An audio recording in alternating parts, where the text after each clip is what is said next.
آپ نے ایک دن چہرے پردے کے بارے میں کچھ بیان کیا تھا، مجھے اچھی طرح سمجھ میں نہیں آیا. آپ بتائیں کہ عورت اپنا ہاتھ اور چہرہ کھلا رکھ سکتی ہے اور اسے کوئی گناہ نہیں ایسا کرنے سے؟ میں اس معاملے میں قرآن مجید کا جو نقطہ نظر ہے اس کو کئی مرتبہ بہت وضاحت سے بیان کر چکا ہوں. اب بھی میں مختصر طور پر آپ کو بتا دیتا ہوں. زیادہ تفصیل آپ سننا چاہیں تو اس موضوع پر بہت سے کیسٹس بھی موجود ہیں اور بہت سی چیزیں لکھی ہوئی بھی موجود ہیں، آپ ان کو پڑھ سکتے ہیں. مختصر طور پر یہ سمجھ لیجئے کہ ہمارے دین میں جس کے لیے لفظ حجاب یا پردہ استعمال ہوتا ہے وہ قرآن سے معلوم ہوتا ہے کہ وہ معاشرت کا حجاب ہے. یعنی نبی صلی اللہ علیہ وسلم کے زمانے میں مردانہ اور زنانہ کی تفریق گھروں میں نہیں تھی، تو مردانہ اور زنانہ حصوں کو الگ کر دیا گیا تاکہ خواتین بھی باوقار طریقے سے اپنے حصے میں رہ سکیں اور کوئی اجازت کے بغیر اس حصے میں داخل نہ ہو سکے. قرآن مجید میں حجاب اور پردے کا لفظ اصلاً اس کے لیے استعمال ہوا ہے. یہ بہت اچھی طرح سے سمجھ لیجیے. چنانچہ اس ضمن میں جتنی چیزیں روایتوں میں آئی ہیں حجاب کے بارے میں، وہ بھی حقیقت میں اسی کے بارے میں ہے.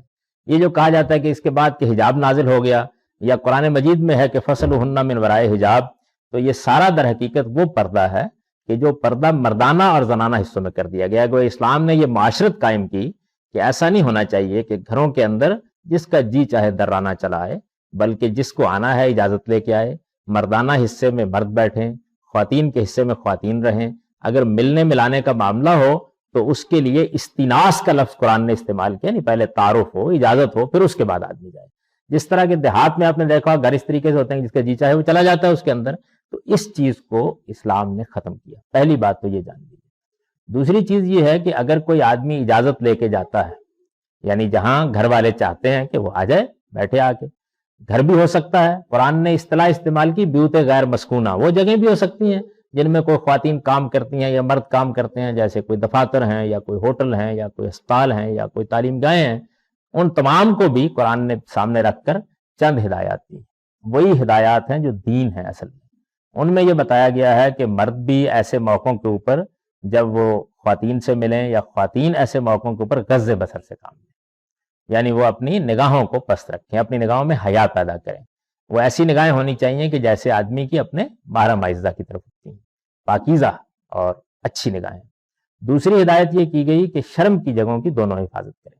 آپ کو معلوم ہے کہ دیہاتی زندگی میں لوگ ایک لنگوٹی باندھ کے چلے آتے تھے، تو لباس کے معاملے میں گویا محتاط ہوں، اپنی شرم کی جگہوں کی حفاظت کریں.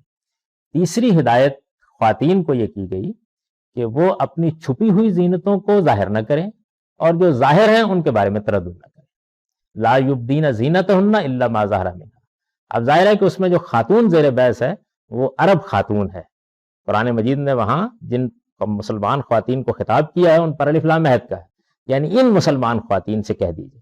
وہ کچھ لباس پہنے ہوئے ہیں، کچھ چیزیں چھپائے ہوئے ہیں، کچھ چیزیں نمایاں کیے ہوئے ہیں.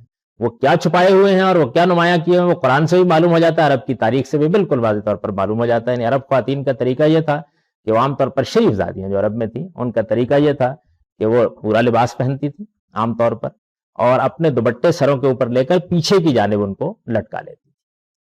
اب ظاہر ہے کہ اس کے نتیجے میں کچھ زینت کی چیزیں، یعنی زیورات ہیں جیسے، یا بناؤ سنگار کی چیزیں، وہ چھپ جاتی ہیں. جیسے مثلا کان فی الجملہ چھپ جاتے ہیں. اسی طریقے سے سر کے اوپر اگر کوئی بناؤ سنگار کیا ہوا ہے تو وہ کسی حد تک چھپ جاتا ہے. زینت کا لفظ ہے جو قرآن مجید میں بناؤ سنگار اور زیورات کے لیے استعمال ہوا ہے. اور اسی طریقے سے مثلا پنڈلیوں میں اگر کوئی زیورات پہنے ہوئے ہیں تو وہ ظاہر ہے کہ کپڑے کے نیچے چھپے ہوئے ہوتے ہیں. اگر کوئی بازوؤں کے اوپر بھی عرب خواتین پہنتی تھی، یہاں بھی وہ بھی اسی طریقے سے چھپے ہوئے ہوتے ہیں. تو قرآن مجید نے کہا کہ جو چھپے ہوئے ہیں ان کو ظاہر نہ کرو، اور جو ظاہر ہیں ان کے اوپر کوئی تردد نہیں. لیکن اب چونکہ وہ اپنا دوپٹہ پیچھے کی طرف لٹکائے ہوتی ہیں تو فرمایا وَلْيَضْرِبْنَ بِخُمُرِهِنَّ عَلَىٰ جِيوبِهِنَّ، یعنی وہ دوپٹہ البتہ پیچھے سے اپنے گریبان کے اوپر اچھی طریقے سے لے لو. اس طریقے سے گویا وہ بھی ڈھک گیا. اس میں کسی چہرے کے پردے کا کوئی سوال نہیں ہے. آپ گھروں کے اندر کام کرنے کے دوران میں کہیں بھی ان آداب کا لحاظ کر کے جا سکتی ہیں، آ سکتی ہیں. یہ قرآن مجید نے خود بیان کر دیا، بہت اچھے طریقے سے واضح طریقے پر بیان کر دیا. یہ آداب ہیں. میں تو اس کو اس لفظ سے تعبیر کرتا ہوں کہ یہ مرد و زن کے اختلاط کے آداب ہیں، اور اس معاملے کو قرآن مجید نے قصوں اور کہانیوں پر نہیں چھوڑا بلکہ بڑی وضاحت کے ساتھ خود سورہ نور میں بیان کر دیا اور یہ بتا دیا ہے.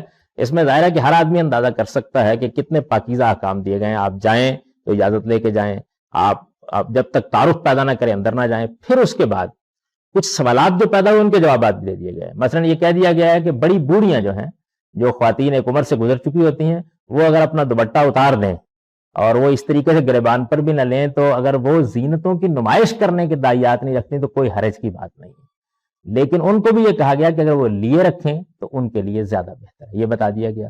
اسی طریقے سے جو گھر کے کچھ خدام ہوتے ہیں یا بچے ہوتے ہیں، ان کے آنے جانے کے کچھ اوقات قرآن مجید نے مقرر کر دیے تاکہ پرائیویسی کا صحیح طریقے سے تحفظ ہو، اور نبی صلی اللہ علیہ وسلم کے گھر کے معاملے میں بالخصوص یہ ہدایت کر دی کہ اس کے درمیان میں اب حجاب قائم کر دیا گیا ہے، لہٰذا کوئی آدمی مسجد میں بیٹھے بیٹھے جا کر گھر کے اندر نہ گھس جائے، بلکہ جس نے کوئی چیز لینی ہو وہ جو پردہ دروازے پر ڈال دیا گیا ہے اس پردے کی آڑ سے لے لے، اور جب تک گھر والے اجازت نہ دیں اس وقت تک گھر میں نہ جائے۔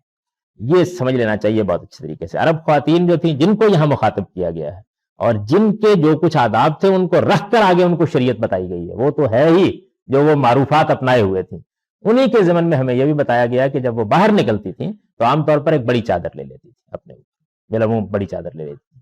اس بڑی چادر کے بارے میں اس زمانے میں ایک مسئلہ یہ پیش آ گیا کہ بعض اوباش صبح و شام خواتین عام طور پر جنگل پھرنے کے لیے جاتی تھیں، اس معاشرت میں دیہاتی معاشرت تھی، تو ان کو تنگ کرتے تھے اور بعض موقعوں کے اوپر یہ کہہ کے جان چھڑا لیتے تھے بعد میں کہ یہ تو ہم نے خیال کیا تھا کہ ہماری بیوی جا رہی ہے، ہماری بہن جا رہی ہے، جھٹ پٹے میں ہمیں اندازہ نہیں ہوا۔ تو قرآن مجید نے یہ کہا کہ مسلمان خواتین کو یہ کہیے کہ وہ اپنا باہر نکلتی ہیں اس موقع کے اوپر تو ذرا سا گھونگھٹ لٹکا لیں تاکہ چہرے کی شناخت ختم ہو جائے اور یہ اس طرح کے کام کر کے ان کو تنگ نہ کر سکے۔ یہ ظاہر بات ہے کہ ایک وقتی نوعیت کی ہدایت تھی، ختم ہو گئی۔ باقی جہاں تک تعلق ہے اس چیز کا کہ عورت باہر نکلے، اچھی چادر لے لے، گھر میں رہے تو اپنا دوپٹہ اپنے پاس رکھے۔ اب دوپٹہ ہے، چادر ہے، یہ تمدن کی ترقی کے ساتھ شکلیں بھی بدل سکتا ہے، ہو سکتا ہے دوپٹہ اسکارف کی شکل اختیار کرتے، ہو سکتا ہے کہ چادر جو گاؤن کی شکل اختیار کر لے، اس میں بھی کوئی حرج کی بات نہیں۔ اصل چیز یہ ہے کہ خواتین کے اندر یہ رویہ اور یہ چیز جو ہے یہ پیدا کی ہے۔ تو یہ مختصر طور پر وہ آداب ہیں جو قرآن مجید نے بتائے ہیں، انہی کو حدیثوں نے بیان کیا، ان سے کوئی مختلف بات اس میں بیان نہیں ہوئی۔ بعض چیزوں کو نہ سمجھنے کے نتیجے میں لوگوں نے خواہ بحثیں پیدا کر دی ہیں، ورنہ آپ خود سوچئے کہ اتنی لمبی چوڑی تفصیل کرنے کی کیا ضرورت ہے۔ اللہ تعالیٰ ایک بات کہہ دیتے کہ بیویوں جب کسی غیر مرد کے ساتھ معاملہ ہو تو پردہ کر لو، کس وقت میں جاتا۔ یہ ہدایات خود بتا رہی ہیں کہ اس معاملے میں اللہ تعالیٰ نے کچھ حدود مقرر کیے ہیں اور باقی معاملات کو چھوڑ دیا تاکہ تمدن ترقی کرتا رہے، میل ملاپ میں رکاوٹیں نہ پیدا ہوں، زندگی کے معاملات چلتے رہیں۔ اگر بعد میں آنے والے یہ آفاقی دین ہے، عورتوں کو کام کرنا پڑے، آپ اندازہ نہیں کر سکتے کہ ہمارے دیہات میں خواتین کو کتنا کام کرنا پڑتا ہے، تو ان کے اندر کوئی رکاوٹ پیدا نہ ہو، بلکہ ایسے آداب ہوں جن میں زندگی کی گاڑی بھی چلتی رہے اور خواتین حیا کے ساتھ ایک دوسرے کے ساتھ ملتی ملاتی۔ یہ مختصر طور پر میں نے آپ کو اپنا نقطہ نظر بتا دیا۔